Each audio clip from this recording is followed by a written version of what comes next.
Quando eu tenho um pé diabético por infecção, eu tenho que tratar a infecção desse paciente. Às vezes responde bem a antibiótico terapia, mas em alguns casos eu vou ter que fazer um desbridamento cirúrgico, a remoção daquela parte que está infectada.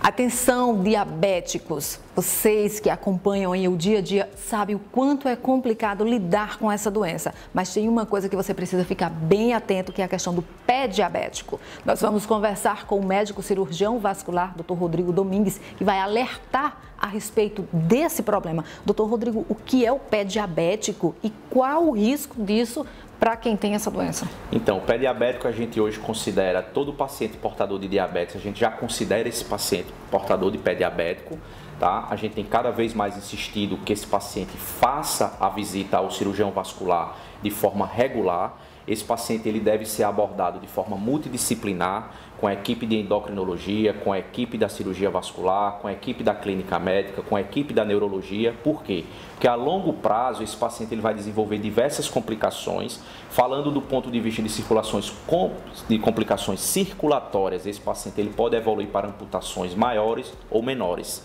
Esses pacientes também, pela alteração que ele tem, o acometimento do nervo, ele tem perda da sensibilidade. Então, às vezes, esse paciente ele não nos procura porque ele não está sentindo nada. A grande maioria desses pacientes também podem ter uma higiene de forma inadequada do pé. Então, eles são pacientes imunodeprimidos, o qual cresce fungos na região entre os dedos. E quando esse paciente eles já nos procuram no estágio mais avançado.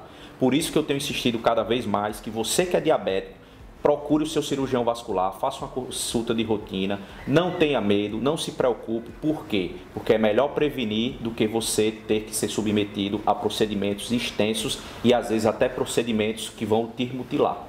O tratamento seria cirurgia? A grande maioria das vezes, a gente quando atende esse tipo de paciente, a gente pede para esse paciente ter controle rigoroso do diabetes, tá? Uma dieta adequada, orientada por um nutricionista, ter cuidados de higiene, cuidados quando for lavar o pé, enxugar bem para evitar que cresça frieira entre os dedos.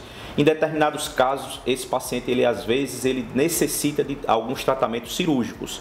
Quando eu tenho um pé diabético por infecção, eu tenho que tratar a infecção desse paciente.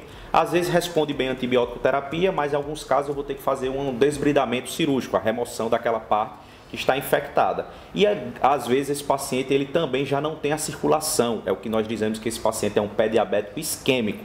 Pela falta de circulação, comprometimento comete mais o membro, além dele ter a falta da circulação muito provavelmente ocasionada pela progressão do diabetes, esse paciente em alguns casos ele tem que ser submetido ao que nós chamamos de revascularização, que é levar quantidade de sangue para aquele órgão que atualmente não está tendo. O senhor falou aí a questão de infecção. Um ferimento, às vezes, no pé ou na unha, isso pode levar a um caso desse para quem já é diabético? Com certeza. Por isso que a gente sempre explica a esses pacientes que o acompanhamento deve ser multidisciplinar. Você que é diabético, tenha cuidado ao cortar suas unhas, principalmente porque você não tem a sua sensibilidade, você pode se ferir. Peça para alguém da sua família lhe ajudar ou procure um podólogo, que é um especialista em cortar as unhas dos pés, para que não ocorra esses ferimentos. Esse paciente que é diabético, ele evolui com um ferimento traumático de causa que ele mesmo causou e ele demora a nos procurar, esse paciente ele pode ter um desfecho desfavorável. No caso da diabetes gestacional, pode levar a isso também? A diabetes gestacional, na grande maioria das vezes, ela é transitória. Ela, após o parto, esse paciente ele vai voltar ao normal ou não. A gente já teve casos da paciente, após o parto, ela continuar diabética e a recomendação seria para aquele mesmo tipo de paciente que a gente sabidamente é diabético, que a gente vai dar o tratamento a ele como se fosse um paciente que adquiriu diabetes ou tipo 1 ou tipo 2, de tal forma que esse paciente a gente tem que estar sempre ligado no intuito de fazer a prevenção. Muito obrigada pela sua participação aqui na TV Endovasc. Acompanhe as redes sociais da Endovasc e fique bem informado.